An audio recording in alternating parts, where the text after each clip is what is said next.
sais comment ça se passe, la médecine en Chine, non? 4 fois par an, toute la famille va voir le médecin. Le type les soigne, c'est-à-dire qu'il cherche chez les gens en bonne santé les points faibles qui pourraient devenir des maladies plus tard. Il leur fait des points d'acupuncture, il leur donne des plantes, des corrections de régime, il rééquilibre la machine, on le paye et on s'en va. Pour eux, c'est ça la médecine. C'est empêcher qu'on tombe malade. Par contre, si quelqu'un tombe malade, alors là, le médecin doit venir chez lui, le soigner, et pour ça, on le paye pas. Parce que ça, c'est pas de la médecine. Ils disent que soigner la maladie quand elle est là, c'est comme si on se mettait à fabriquer des armes après avoir déclaré la guerre. Ou à creuser un puits quand on a soif. Ça marche pas, fallait y penser avant.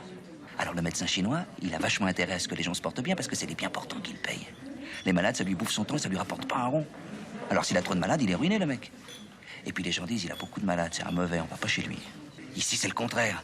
Plus il a de malades, plus il est respecté, le mec. Plus il gagne de fric. Je suis dans les sables mouvants. Je me regarde dans la glace, je me dis, est-ce que quelqu'un peut m'aimer? Qu'est-ce qui fait que deux personnes restent ensemble? Pourquoi je l'ai choisie, elle, et pas une autre? Et elle, qu'est-ce qu'elle aimait chez moi et qu'elle aime plus?